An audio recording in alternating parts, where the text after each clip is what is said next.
What if everything you've ever been told about love collapses the moment two awakened souls meet? What if connection isn't about finding your missing half, but realizing nothing was missing? There's a kind of meeting so rare, so unsettling, it dissolves the illusion that two people ever existed at all. Hold this line, what comes next flips everything you've learned about relationships. It becomes clear that most relationships begin long before the first conversation. They start inside a quiet ache no one fully acknowledges. Something feels missing, and the mind looks outward to fill the space. That subtle hunger is what pulls people together, not love, but lack. Awakened souls move from an entirely different ground. Already full, their presence doesn't grasp, it simply meets. And this changes everything in ways most people never imagine. Awareness notices that when someone arrives whole, desperation dissolves. There's no silent negotiation, no hidden checklist shaping the interaction. The bond stops feeling like a rescue mission and starts feeling like a celebration. Connection becomes a choice rather than a lifeline. Imagine meeting someone the way a musician meets a new melody, curious, open, already complete. What would relationships look like if no one entered them starving for confirmation? Something shifts when love isn't used as a bandage. Conversations slow down. Glances soften. Expectations loosen their grip. Instead of hoping the other will repair old wounds, each person stands on their own emotional ground. The relationship becomes preference, not survival, a chosen dance instead of a desperate bargain. And it raises a quiet, powerful question. How does the heart behave when it's no longer negotiating for safety? Real examples make this visible. Someone who feels whole doesn't panic when a message takes longer to arrive. Silence isn't a threat, it's simply silence. Plans changing aren't betrayals, they're just life unfolding. Decision-making becomes lighter because nothing is being protected except honesty. Without need trying to interpret everything, the connection becomes clearer, warmer, and more real. What new forms of closeness appear when fear isn't steering the meaning of every moment? A subtle echo begins repeating itself. I want you, but I don't need you. This isn't detachment, it's freedom. It's the quiet confidence of someone whose emotional foundation comes from within, not borrowed from someone else's validation.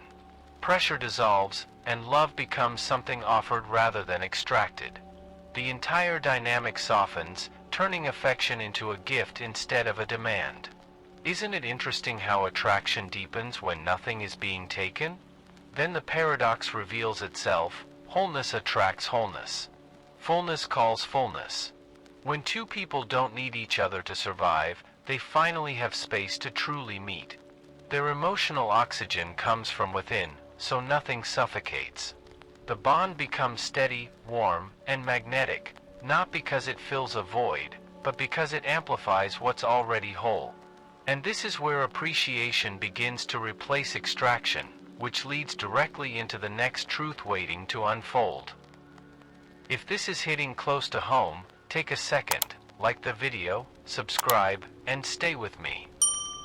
Something shifts the moment awareness realizes that most relationships function like emotional economies.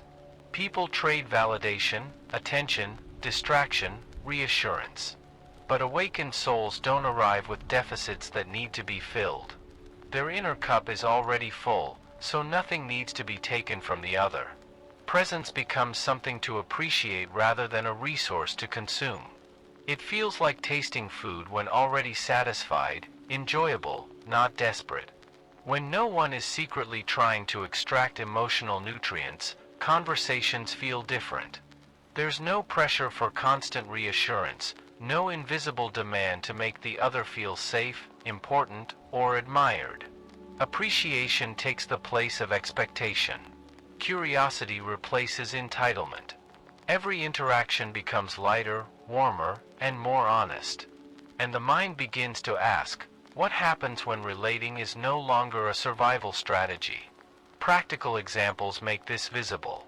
An awakened connection doesn't fall apart when one person needs space or quiet. The other doesn't take it personally or demand compensation later. They honor the moment exactly as it is. Emotional extraction ends because there's no emptiness trying to feed. Appreciation grows because each person shows up voluntarily, not to fill a role. Isn't it remarkable how presence becomes sweeter when it's not being mined? This shift creates a completely different emotional atmosphere. Instead of waiting for the other to act a certain way to feel okay, both remain grounded within themselves. Authenticity replaces performance. Transparency replaces strategy.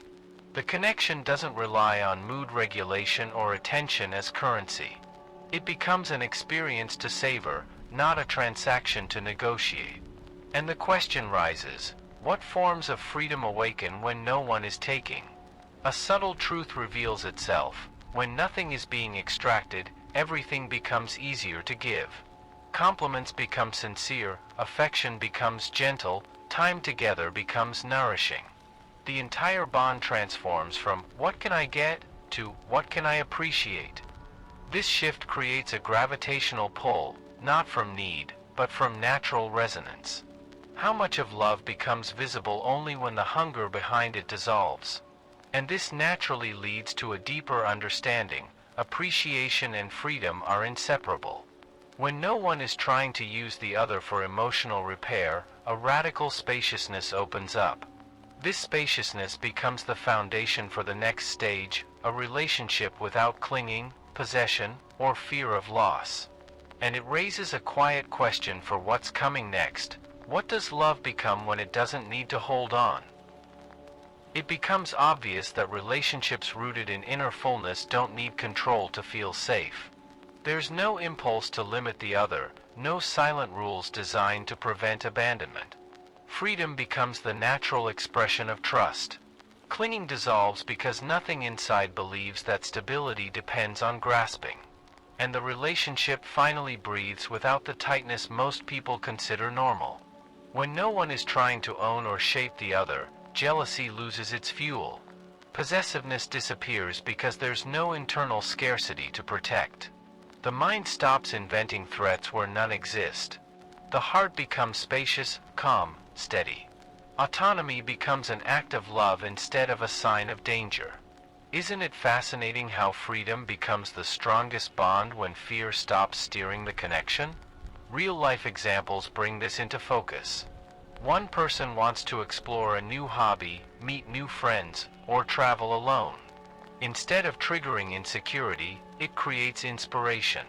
Instead of fear, it sparks curiosity. The relationship isn't shaken by independence, it's strengthened by it.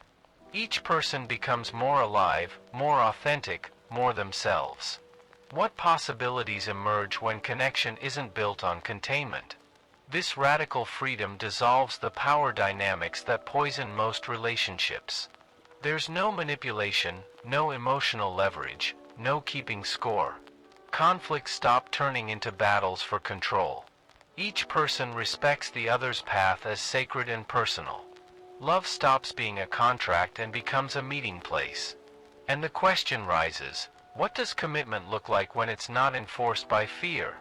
A subtle shift appears. Closeness is chosen daily, not maintained by obligation. Presence becomes voluntary, and that makes it infinitely more meaningful.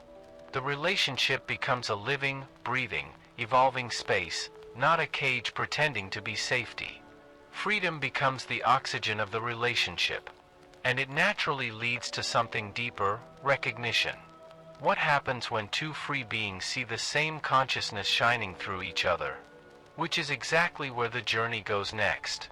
When freedom replaces fear, the next layer of connection reveals itself, a recognition that has nothing to do with story or personality. A recognition that dissolves masks instantly and opens the door to something far more profound. Something unmistakable happens when two awakened souls meet. There is a sudden stillness, a sense that the awareness behind one pair of eyes is the same awareness behind the other. Ego becomes transparent. Persona becomes irrelevant.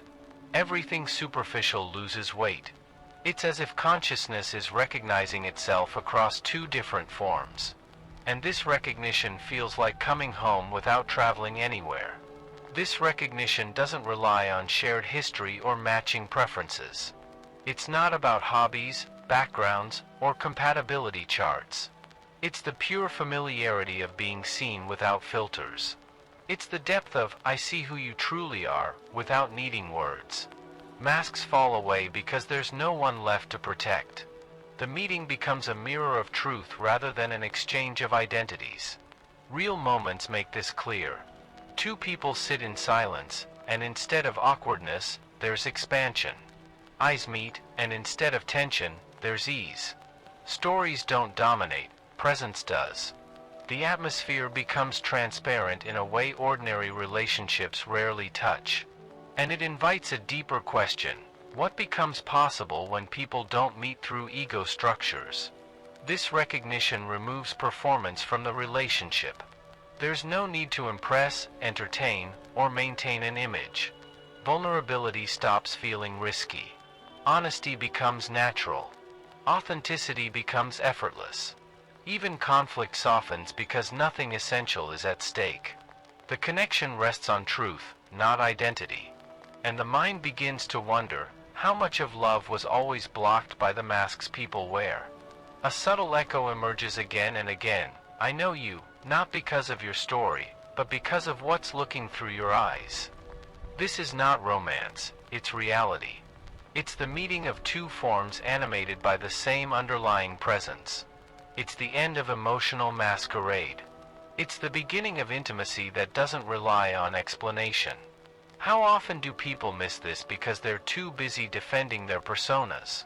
And this recognition prepares the ground for something equally rare, the end of drama. When awareness sees itself, it can't turn emotions into weapons or stories into wars. The relationship becomes clear, gentle, and deeply human, which leads naturally into the next unfolding: emotions without storylines, conflict without ego, connection without drama. Awareness starts to notice that drama isn't created by emotions, it's created by the stories people attach to them. Jealousy flickers and becomes a crisis. Hurt arises and becomes a narrative. Fear appears and becomes accusation. But awakened souls don't fuel these stories. Emotions arise and dissolve without becoming weapons. This alone removes 90% of the tension that destroys most relationships. They feel emotions fully, but they don't turn them into existential threats.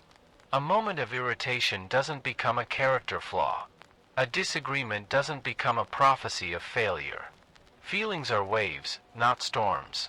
They're experiences, not definitions. So the relationship remains steady, even when moods change.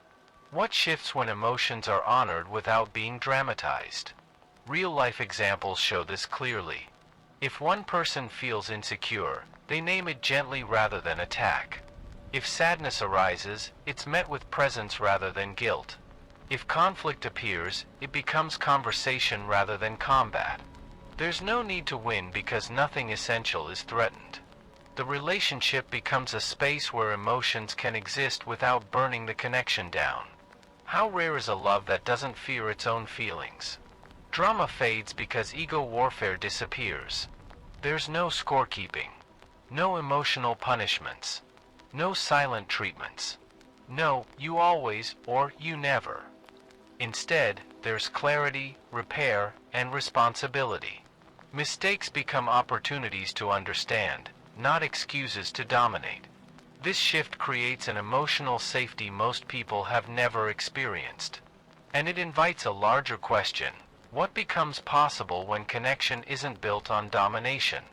A simple, powerful truth emerges. Emotions are visitors, not verdicts. They come and go. They don't define the relationship unless someone makes them permanent. Awakened relationships allow emotions to move freely without attaching identity or blame. And this creates a completely new environment for connection, one where communication becomes play instead of conflict. Isn't it interesting how lightness returns when ego steps aside? Which brings us naturally to the next transformation: communication without ego, conversation as play, dialogue as discovery. The deeper the recognition, the more fluid the communication becomes. And that's exactly where the path leads next. Communication shifts dramatically when words stop serving the ego. Ideas become explorations, not weapons. Opinions become perspectives, not identities. Conversations turn into a dance rather than a competition. Silence becomes comfortable, even meaningful. There's no fear of saying the wrong thing, because nothing essential is being defended. This is communication without armor. They listen to understand, not to respond. Curiosity replaces defensiveness. Openness replaces rigidity. Dialogue becomes a shared investigation rather than an exchange of fixed beliefs. Even disagreement becomes interesting rather than threatening. It's like two musicians improvising together, each offering a phrase, building on the other, discovering something neither could create alone. How would relationships change if communication felt like that? Real examples reveal the difference. One person shares a difficult truth, and the other doesn't flinch. Another reveals a fear, and instead of judgment, there's curiosity.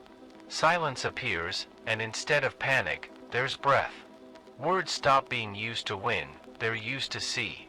This removes the emotional landmines that sabotage most conversations. What becomes possible when honesty doesn't risk destruction? This style of communication dissolves hidden agendas. There's no manipulation, no guilt traps, no emotional tests. People say what they mean and mean what they say. Transparency is natural. Vulnerability feels safe. A sense of play enters the dialogue, light, alive, exploratory. And this invites a deeper question. What if the point of conversation isn't agreement but discovery? A subtle shift emerges. Communication becomes nourishment instead of negotiation. Words become bridges rather than shields. Even conflicting opinions create closeness because both sides are being honest. The relationship thickens with truth rather than thinning with pretense. And it quietly opens the door to the next revelation, the profound respect for mystery. What happens when the other person is no longer something to decode? Which leads naturally into the next unfolding. Once communication becomes play rather than defense, the connection has enough space to honor the deepest truth, that each person is an unknowable, living universe. When awareness matures, it understands something most relationships avoid. The other person is ultimately unknowable. Not because they're hiding something, but because every being is infinite, layered, shifting, alive. Awakened souls don't try to decode, predict, or control the other. Mystery becomes a source of beauty, not anxiety.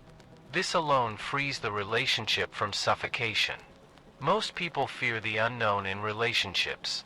They crave predictability, certainty, and emotional guarantees. But awakened souls see the opposite. Unpredictability is aliveness. Surprise is vitality. Change is natural. Instead of fearing it, they honor it. They allow the other to evolve, expand, and reveal new dimensions without trying to freeze who they are. Isn't it interesting how love grows when it isn't trying to capture anything? Real examples make this vivid. One person awakens to a new passion, shifts an opinion, or reveals a hidden dream. Instead of resistance, the other feels excitement. Instead of control, there's support. They don't try to cage growth, they celebrate it.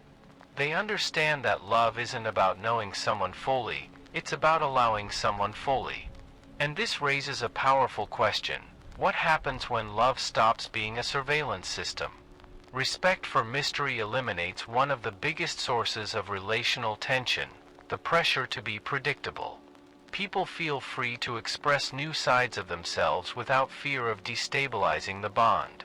Authenticity flourishes because no one is punished for evolving. The relationship becomes a space where both can deepen endlessly.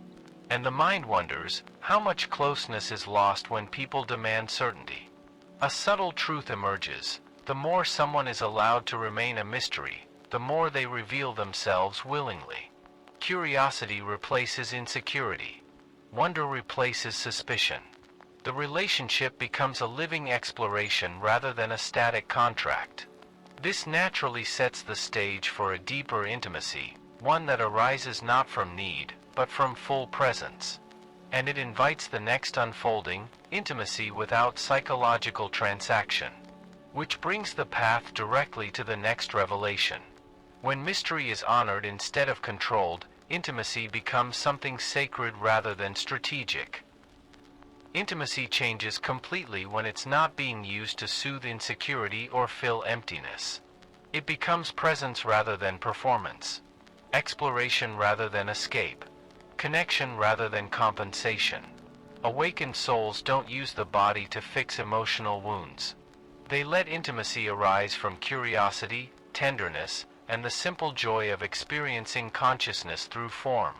There's no pressure to impress, seduce, or validate.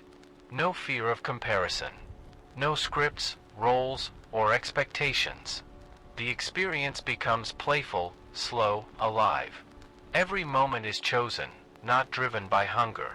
The body softens, the mind quiets, and awareness becomes deeply attuned. It feels like meeting the other from the inside out rather than the outside in. How much of modern intimacy collapses because it's used to escape rather than connect? Practical shifts become obvious.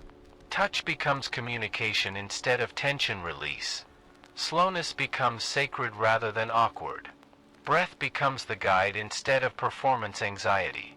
Moments of vulnerability feel natural instead of threatening. The entire atmosphere becomes safe, tender, conscious. And it raises a deeper question.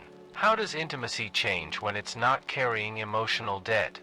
This form of connection removes pressure from both sides. There's no fear of disappointing. No fear of inadequacy. No pressure to satisfy or be satisfied. Intimacy becomes a conversation between bodies and awareness, not a task or transaction.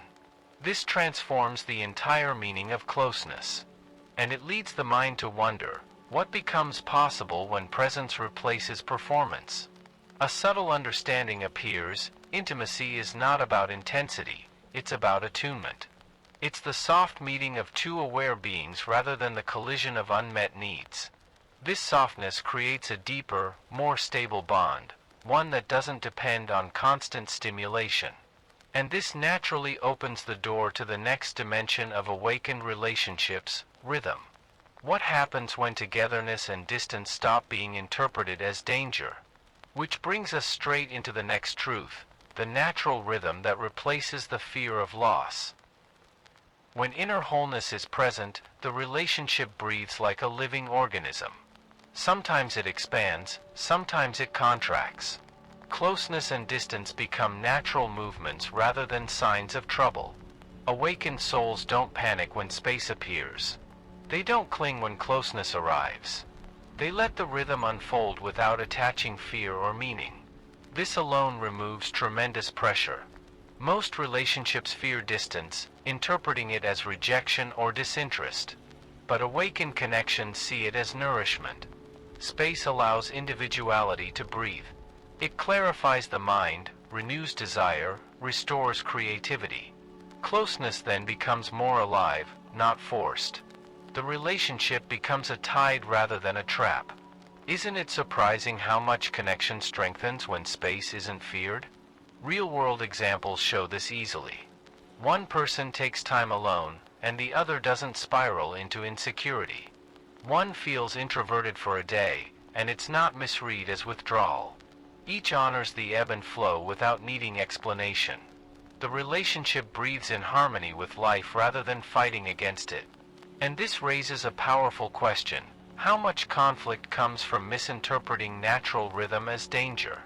This rhythm dissolves the unconscious contracts that suffocate most relationships. No one demands constant reassurance. No one interprets silence as a personal attack. The nervous system relaxes. The mind stops overanalyzing. Presence returns naturally. The relationship becomes steady because it's not trying to hold a fixed shape. And this invites deeper stability. What happens when the heart stops treating change as a threat? A subtle truth surfaces. Connection deepens when it's allowed to move. Stillness creates stagnation, rhythm creates life. Togetherness becomes sweeter because it's not constant. Distance becomes nourishing because it's not feared. This balance prepares the relationship for its next level of evolution, growth through challenge. How does love transform when conflict becomes a portal rather than a problem? Which leads the journey naturally into the next stage, where conflict is no longer an enemy, but a doorway into deeper consciousness. Awareness starts to notice that conflict isn't a sign of failure, it's a sign of movement. Where two living beings exist, differences naturally arise. But awakened souls don't interpret these moments as threats. They see them as invitations, lessons, mirrors showing parts of themselves that want to be understood. Conflict becomes a portal rather than a battlefield. This alone changes everything. They apologize easily because identity isn't at stake. They admit mistakes without shame. They forgive without keeping score. There's no pride blocking repair. No ego needing to win. Challenges reveal areas where truth wants to shine brighter, not places where blame should be placed. And the mind begins to wonder, what becomes possible when conflict isn't a war zone? Real-life examples show the transformation. One person says, "I felt hurt," and the other doesn't become defensive. They become curious. They ask questions. They listen. The tension dissolves because no one is using conflict to protect the ego. Instead, they're using it to expand awareness. This makes every difficult moment a stepping stone rather than a stumbling block. How rare is a relationship where disagreement creates depth instead of distance? This approach removes fear from the relationship. Nothing is unspeakable. Nothing is too fragile to be addressed. Honesty becomes the foundation rather than the risk. Both people root themselves in truth instead of comfort. And this creates a form of love that grows stronger through challenge rather than weaker. It invites a deeper inquiry. What if the purpose of relationship isn't harmony, but evolution? A quiet realization emerges. Support is unconditional, not dependent on sameness or agreement. Growth is welcomed, even when it disrupts old patterns. Sometimes the relationship evolves. Sometimes it changes form. Sometimes it ends with grace instead of collapse. Truth is valued above permanence. And this points toward the final revelation, the field of awakening created when two souls meet in full awareness. Which leads directly into the final stage, where their presence becomes bigger than the two of them. When two awakened souls come together, something larger than the relationship appears. A field. A presence. A quiet radiance that others feel without understanding. It's not mystical in a supernatural sense, it's mystical because it's rare. Their connection isn't built on need, fear, ego, or illusion. It rests on truth, freedom, recognition, and awareness. And that creates a frequency that others sense immediately. People around them feel calmer, more open, less defensive, more grounded. Their non-neediness becomes contagious. Their clarity becomes stabilizing. The relationship itself becomes a form of teaching, not through advice or guidance, but through example. It demonstrates a different kind of love, not possession, not completion, but recognition. And it raises a compelling question. What happens when love stops pretending to be two? Real-world observations reveal something subtle. Friends feel more honest in their presence. Strangers feel more at ease. Even conflict around them tends to soften. Their connection acts like a tuning fork, stabilizing the environment without effort. It shows others what's possible when fear no longer shapes connection. How many people have never experienced love that expands instead of contracts? This field isn't created intentionally. It's the natural byproduct of two beings who aren't performing, protecting, or extracting. It's the atmosphere that appears when truth replaces need. When freedom replaces fear. When appreciation replaces expectation. Their relationship becomes a quiet revolution, challenging the assumptions most people hold about love. And it prompts a bigger question. What if this kind of connection isn't a fantasy, but a blueprint? A subtle understanding emerges. This field isn't between them, it radiates through them. It dissolves the illusion that love is something exchanged between two separate selves. It reveals that what's meeting is the same awareness appearing in two forms. It shows that the deepest relationships aren't based on merging, but on remembering. And this remembering impacts everyone who enters their orbit. What happens to the world when more relationships wake up like this? This field becomes a demonstration of love as recognition rather than possession. Love as presence rather than need. Love as consciousness encountering itself. It becomes an invitation for others to awaken to the same truth. And that's where the journey naturally points next, into the hook, where everything collapses into a single, provocative question. When all the layers fall away, it becomes clear that awakened love isn't a fantasy, it's a shift in perception. It's the moment the heart stops negotiating for safety and starts recognizing truth. If this opens something in you, make sure you subscribe and keep this journey unfolding with every new chapter. Let yourself breathe here for a second. Feel how different connection feels when it isn't built on fear. And now the real question rises. What part of you is ready to awaken in your own relationships? What illusion are you finally willing to release? If this video stirred something, like it, share it, and tap the bell so the next insight reaches you right when you need it. This conversation continues on the next video waiting in your end screen. Step into it.